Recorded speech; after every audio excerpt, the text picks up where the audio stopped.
Hello बच्चा लोग, my name is Bandisha from Gyanda groups.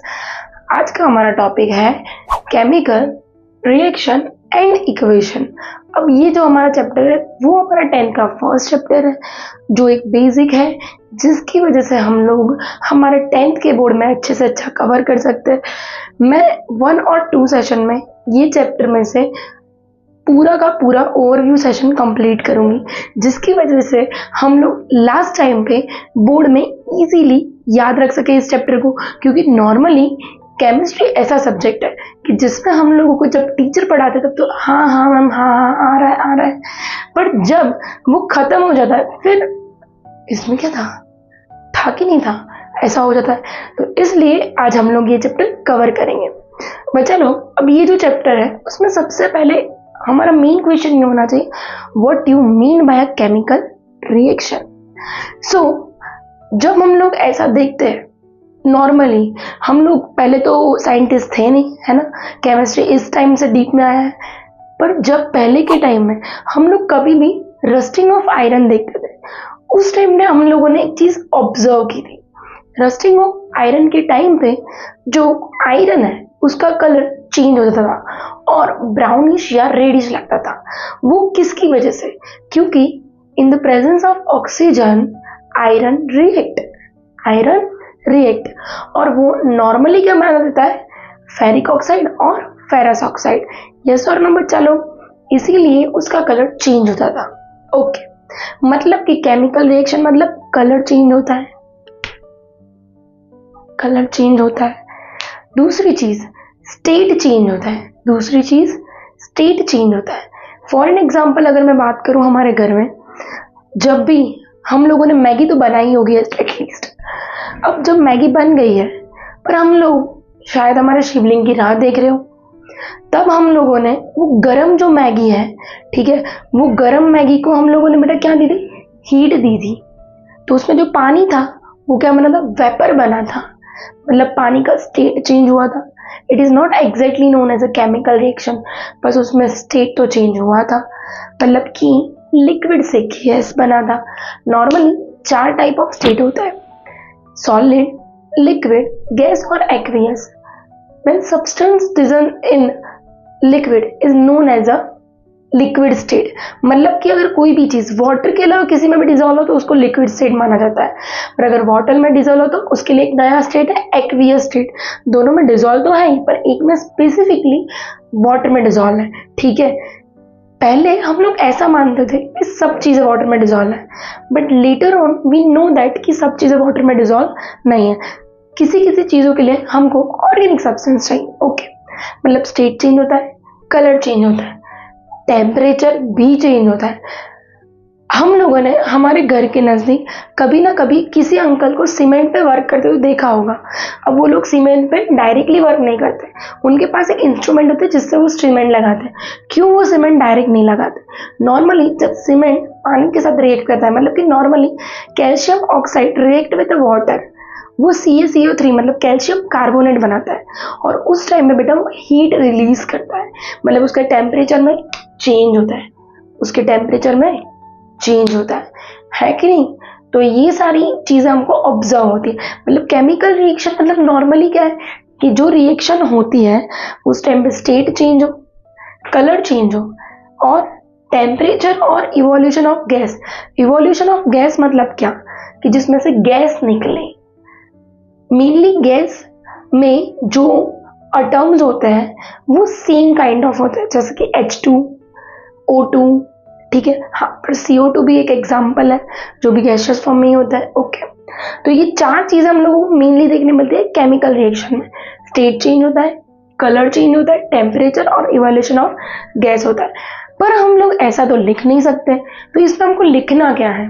तो नॉर्मली हमको ये क्वेश्चन आ जाए तो हम लोग ऐसा तो नहीं लिख सकते कि भाई मैगी में ये बन रहा है, हम लोगों के नियर बाय में रस्टिंग ऑफ आयरन हो रहा है, उसमें ये हो रहा है। तो उसके लिए एक प्रॉपर हमको इक्वेशन लिखनी पड़ती है। नॉर्मली ये MCQ में आ सकता है कि भाई जब आप लोग केमिकल रिएक्शन ऑब्जर्व करते हो तो उसमें कौन से चेंज होते हैं और कौन से नहीं हो सकते। फॉर एन एग्जाम्पल आपको पूछे कि कौन से चेंज ऑब्जर्व नहीं होते, तो फर्स्ट MCQ में ऑप्शन है स्टेट, दूसरा है कलर, तीसरा है टेम्परेचर, चौथा है प्रेशर। तो नॉर्मली प्रेशर चेंज नहीं होता, हाँ हम लोग बाहर से प्रेशर अप्लाई करते हैं बहुत सारे टाइम पे, पर प्रेशर चेंज नहीं होता। तो इस टाइप पे आ सकता है, पर हम लोग इसको इक्वेशन के लिए इसलिए समझ रहे हैं क्योंकि हम लोग एक डीप ऑब्जर्वेशन बना पाए, not in a theoretical way, also in a equation way. Okay, सबसे पहले मैं बात करूं बेटा, जो मैंने बोला हमारे आजू बाजू सीमेंट वाला वर्क, उसको बोलते हैं कैल्शियम ऑक्साइड। क्या बोलते हैं? Calcium oxide, CaO, which is always in a solid form. अब उसकी रिएक्ट जब होती है वो होती है वाटर के साथ, H2O, मतलब कि लिक्विड फॉर्म, तो बनता है CaCO3, which is a calcium carbonate in a aqueous form, मतलब कि वो वाटर में डिजोल्व हुआ ना, इसलिए एक्वियस फॉर्म। और साथ में निकली हीट निकली, टेम्परेचर में चेंज। दूसरी चीज, इधर लिक्विड था इधर सॉलिड था, और इधर क्या लिखा? एक्वियस लिखा हम लोगों ने, तो स्टेट भी चेंज हुआ। दूसरा एग्जांपल हमारा है जिंक।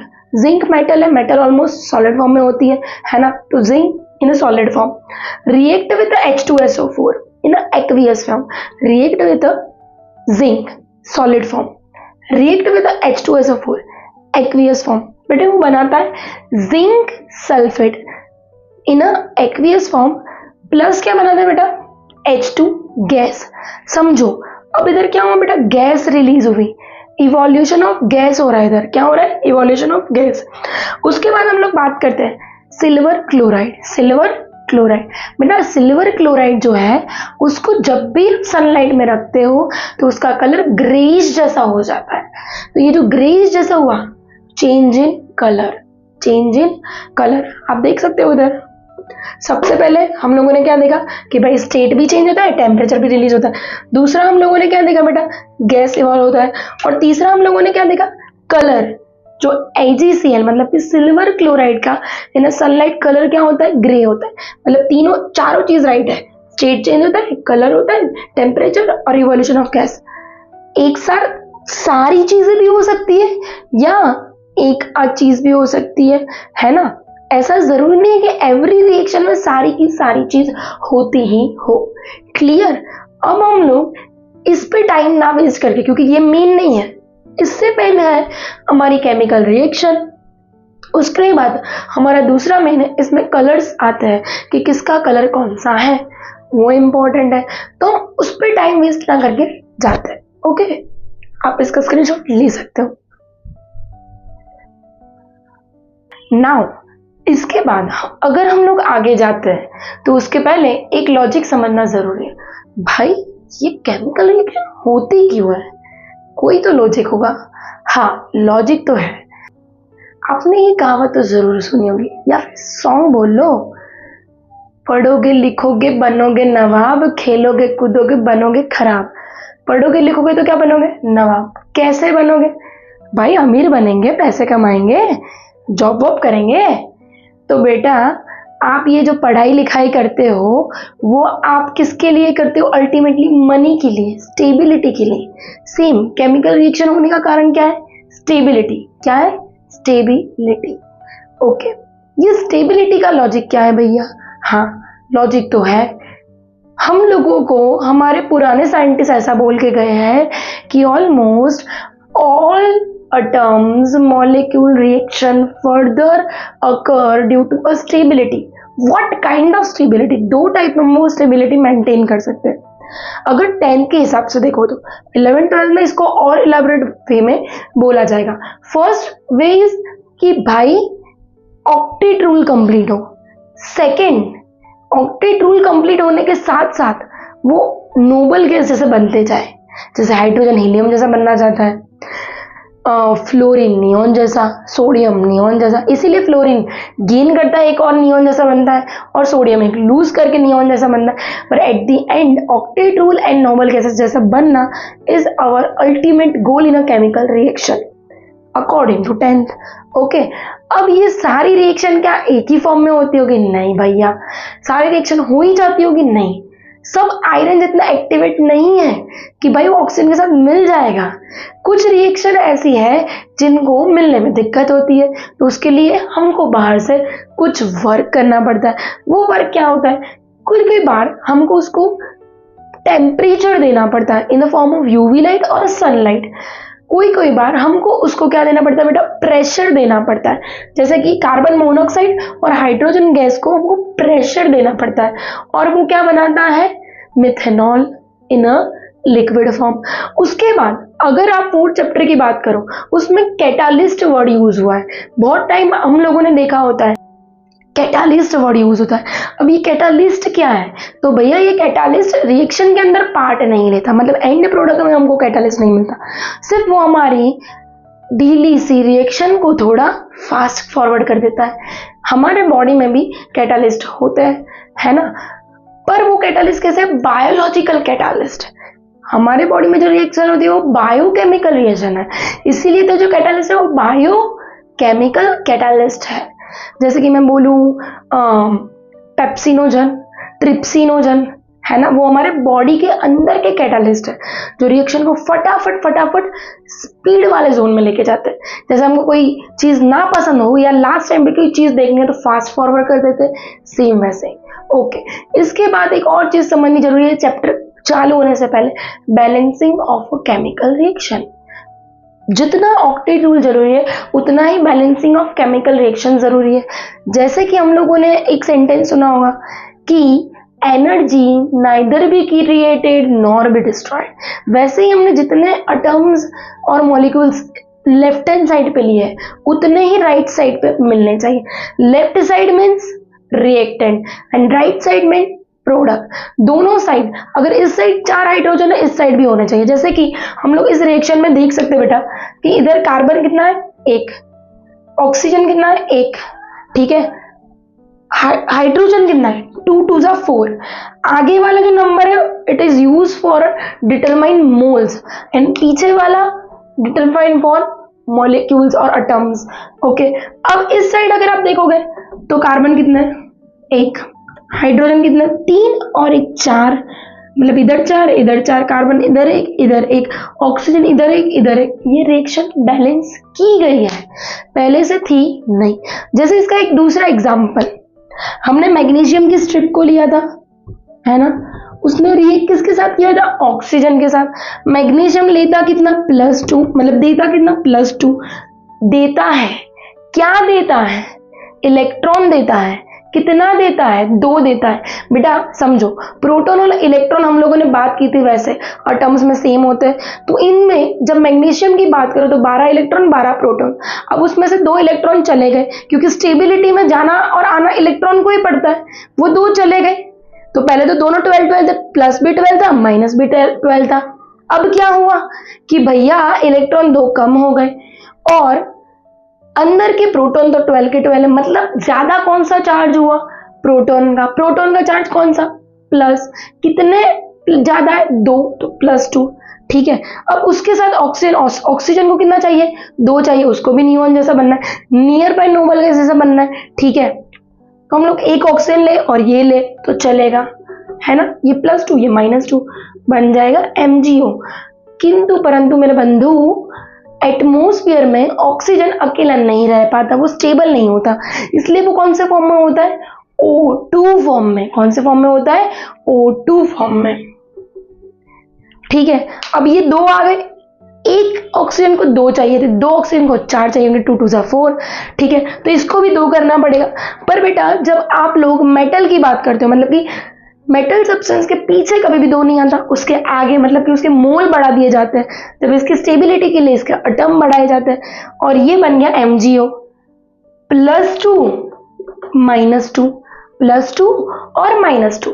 पर दिक्कत ये है कि इधर 2 मैग्नीशियम, इधर 2 ऑक्सीजन, इधर तो एक ही है। अरे कोई नहीं, अब आगे कर दो, तो दोनों 2 हो गए। तो केमिकल रिएक्शन को बैलेंस करना भी इतना ही जरूरी है, ठीक है। अब हम लोग, हमारा टाइम वेस्ट किए बिना, हम लोगों को ये तो पता चल गया कि LHS RHS होता है, पर हम लोग मेन अब जाएंगे केमिकल रिएक्शन में कि कौन सी केमिकल रिएक्शन होती है और उसके एग्जाम्पल्स देंगे, ठीक है। चलो इसका स्क्रीनशॉट। ओके, अब हम लोग आगे जाने से पहले, मतलब केमिकल रिएक्शन के एग्जाम्पल जानने से पहले, वो केमिकल रिएक्शन कौन कौन से वो देख लेते हैं। बेटा हम लोग इधर मेनली कॉम्बिनेशन रिएक्शन पढ़ेंगे। What you mean bye combination. कुछ बाकी नहीं रहेगा, जितने भी रिएक्टेंट लिए सारे प्रोडक्ट में एक साथ आ जाएंगे। It is known as a combination reaction. Second one is decomposition reaction, कोई साथ नहीं रहेगा, सब दूर चले जाएंगे। डीकम्पोजिशन रिएक्शन मतलब कि जो रिएक्टेंट लिए था, एक लिया था फॉर एन एग्जाम्पल, वो अलग अलग हो जा रहा है, मतलब कि डीकम्पोज हो रहा है। नॉर्मली डीकम्पोजिशन रिएक्शन में हीट निकलती है, ठीक है। उसके बाद हमारा कौन सी है, डिस्प्लेसमेंट रिएक्शन। कौन सी reaction, displacement reaction. What you mean by displacement reaction, अगर भैया किसी एक की कैपेबिलिटी अच्छी है, ठीक है, तो वो दूसरे को हटा देगा कि भैया जा तेरा काम नहीं है, मैं तेरा काम तो उससे भी ज्यादा अच्छी तरीके से कर सकता हूं। दूसरी चीज डबल डिस्प्लेसमेंट। डबल डिस्प्लेसमेंट मतलब जो रिएक्टेंट साइड थे और जो प्रोडक्ट साइड थे उसमें पार्टनर से एक्सचेंज हो जाएंगे, मतलब कि मेटल और नॉन मेटल जो पहले थे उसके अलावा वो लोग इंटरचेंज कर लेंगे। Last is oxidation and reduction, also known as redox reaction. What you mean by oxidation and reduction, भैया ऑक्सीडेशन मतलब ऑक्सीजन आए या तो हाइड्रोजन जाए या तो इलेक्ट्रॉन भी जाए, मतलब हाइड्रोजन और इलेक्ट्रॉन जा रहे हैं और ऑक्सीजन आ रहा है, ये तीनों एक साथ हो रहे हैं या इसमें से कोई भी एक हो रहा है, is known as a oxidation. What you mean by reduction, भैया हाइड्रोजन आ रहे हैं, इलेक्ट्रॉन भी आ रहे हैं, तो जा कौन रहा है, ऑक्सीजन जा रहा है। अब समझो रिएक्टेंट की साइड जो चीज है, ठीक है, अब उसमें से किसी एक का ऑक्सीडेशन हो रहा है, किसी एक का रिडक्शन, तो वो जब दोनों साथ में हो रहे हैं तो उसको बोल रहे हैं रेडॉक्स रिएक्शन।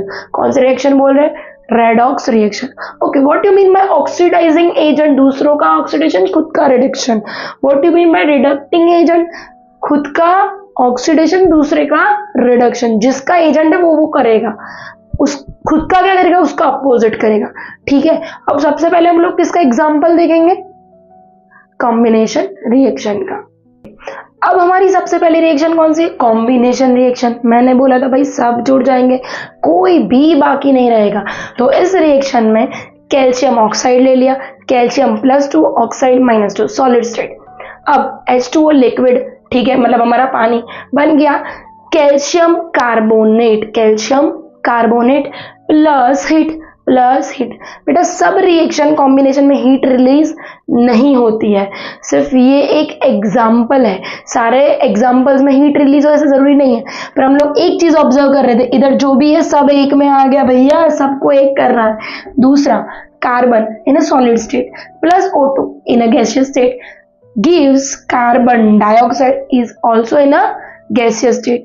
अब ऐसा जरूरी नहीं है कि हर बार हम लोग कार्बन का ही एग्जाम्पल ले, कॉम्बिनेशन रिएक्शन में और भी एग्जाम्पल आते हैं, पर इतना याद रखना कोई कोई रिएक्शन में हीट भी रिलीज होती है, बट ऐसा जरूरी नहीं है कि सारी हीट रिलीज होने वाली रिएक्शन कॉम्बिनेशन रिएक्शन ही हो। ये हीट रिलीज होने का एक ही रीजन है कि स्टेबिलिटी और ज्यादा बढ़े, ठीक है। मतलब कॉम्बिनेशन रिएक्शन मतलब क्या याद रखना है, सब एक साइड भाई, सब रिएक्टेंट एक ही प्रोडक्ट में, क्लियर, ओके। उसके बाद हाँ, अगर आपको इसका एग्जाम्पल पूछा, मतलब कि इसमें से कौन भाई कॉम्बिनेशन में नहीं आता, तो जिसमें इधर 2 से ज्यादा प्रोडक्ट बन रही है, मतलब कि एक से ज्यादा प्रोडक्ट्स बन रही है, वो कॉम्बिनेशन रिएक्शन का एग्जाम्पल नहीं है, क्योंकि उसमें सब लोग रिएक्टेंट एक साथ नहीं मिक्स हो रहे हैं, ठीक है। तो इतना याद रखना कि एक ही में सब चीजें मिक्स होनी चाहिए। अब दूसरा हमारा एक डिकम्पोजिशन रिएक्शन। डिकम्पोजिशन तोड़ने के लिए गर्मी चाहिए, जैसे कि हमारी मम्मी चीज अगर बाहर भूल जाए और फिर इल्जाम हमारे पे लगा दे और चीज बिगड़ जाए, तो उसमें दिक्कत हमारी नहीं है भैया, हीट की है, हीट की वजह से खाना डिकम्पोज हो गया।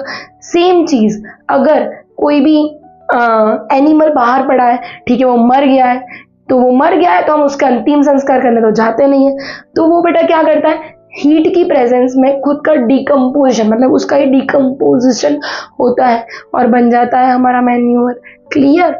अब हम लोग बात करें इधर किसकी बात करें, नॉर्मली इतना याद रखना भाई, जब भी डिकम्पोजिशन रिएक्शन है heat plays a major role, है ना। अब इधर देखो डिकम्पोजिशन रिएक्शन में मैंने क्या लिया, फेरस सल्फेट दी है मैंने हीट, तो बन क्या गया Fe2O3 फेरिक ऑक्साइड। उसके साथ बेटा क्या बन गया, sulphur dioxide plus sulphur trioxide, sulphur dioxide plus sulphur trioxide, दोनों कौन से फॉर्म में होंगे? गैसियस फॉर्म में। दोनों कौन से फॉर्म में होंगे? गैसियस फॉर्म में।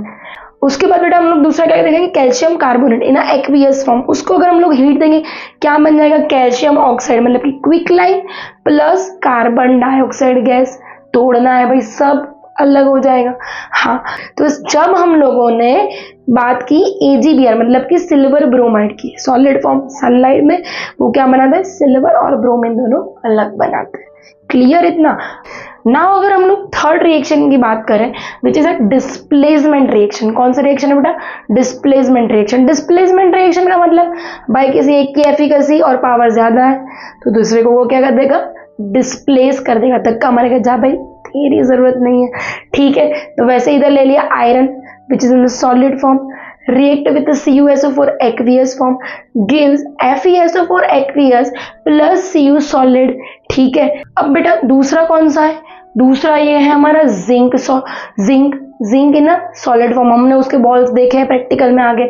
उसकी जब रिएक्शन होती है CuCl2 के साथ, मतलब कि कॉपर क्लोराइड के साथ, तो बनाता है क्या? जिंक क्लोराइड और Cu in a solid form. अब आप बोलोगे हमको कैसे पता चलेगा किसकी रिएक्शन किससे ज्यादा होगी और कौन किसको धक्का मारेगा? तो उसके लिए आप थर्ड चैप्टर में पढ़ोगे रिएक्टिविटी सीरीज, जो मैंने इधर रखी हुई है कि रिएक्टिविटी में सबसे ज्यादा रिएक्टिविटी कौन है? पोटेशियम की, फिर सोडियम की, फिर बेरिलियम, फिर calcium, magnesium, aluminium, zinc, iron, nickel, tin, lead, hydrogen, copper, mercury, gold. इसकी रिएक्टिविटी सीरीज ये टाइप से, मतलब कि जो भी सबसे हायर रिएक्टिव है उसके साथ बाकी कोई भी ले लो, धक्का मार के निकाल देंगे। भाई जा, मैं तेरी कैपेसिटी कंप्लीटली पूरी कर लूंगा। ठीक है, मेरी एफिकेसी तेरे से ज्यादा है। मतलब कि अगर मैं बात करूं इन दोनों में तो ये इसको डिस्प्लेस कर सकता है पर ये इसको नहीं, क्योंकि ये ऊपर है। इन दोनों में तो भाई ये कर सकता है, ये इसको नहीं कर सकता। ऐसे आप कंपेयर कर सकते हो। तो इसी वाइज इसके एग्जाम्पल बने। पर जब डबल डिस्प्लेसमेंट में बात करते हो तो डबल डिस्प्लेसमेंट में ये लॉजिक नहीं लगता, क्योंकि उसमें दोनों आयंस है। ठीक है, वो दोनों अपने पार्टनर को एक्सचेंज करते हैं, मतलब कि मेटल एक दूसरे को एक्सचेंज करते हैं। जैसे कि Na2SO4 मतलब कि sodium sulphate react with beryllium chloride. ठीक है, तो क्या बनता है? Beryllium sulphate. क्या बनता है? बेरिलियम सल्फेट प्लस NaCl मतलब कि सॉल्ट। अब इधर इसका पार्टनर कौन है? ये प्लस वाला कैरेक्टर है और इसे ये माइनस वाला, ये प्लस वाला, ये माइनस वाला। ठीक है, इधर इस साइड देखो तो ये बेरिलियम है, वो प्लस वाला, सल्फेट माइनस वाला। इधर इसके साथ सल्फेट के साथ कौन था? सोडियम था, इधर बेरिलियम है। इधर क्लोरीन के साथ बेरिलियम है, इधर सोडियम है। तो मतलब कि पार्टनर एक्सचेंज हो गए। सेम चीज इधर HCl हाइड्रोक्लोरिक एसिड, बेटा ये मेटल नहीं है। ठीक है, ये कोई भी आयन नहीं है, क्योंकि H बोलता है भाई भले ही तू डोमिनेंस बता ले पर मैं दूंगा तो नहीं। ये HCl है, ये NaOH है। HCl एसिड है, strong acid, NaOH strong base है। दोनों जब रिएक्ट करते हैं तो क्या बनाते हैं? Salt plus water, partner exchange, H और OH, H2O बन गया, Cl और NaCl बन गया। ठीक है, अब इसके बाद हमारी कौन सी रिएक्शन आई? Oxidation reduction. ऑक्सीडेशन रिडक्शन, उसके साथ कुछ कलर्स, और उसके लिए हम लोग बात नेक्स्ट वीडियो में करेंगे। और अगर आपको जानना हो कि ये जो रिएक्शन है डिस्प्लेसमेंट वो one kind of oxidation reduction है, तो उसके लिए मुझे कमेंट सेक्शन में कमेंट जरूर करना, जिससे मुझे पता चले कि नेक्स्ट वीडियो बनाना है उसके बारे में या चलेगा। ठीक है, थैंक यू। लाइक शेयर और सब्सक्राइब करना मत भूलना।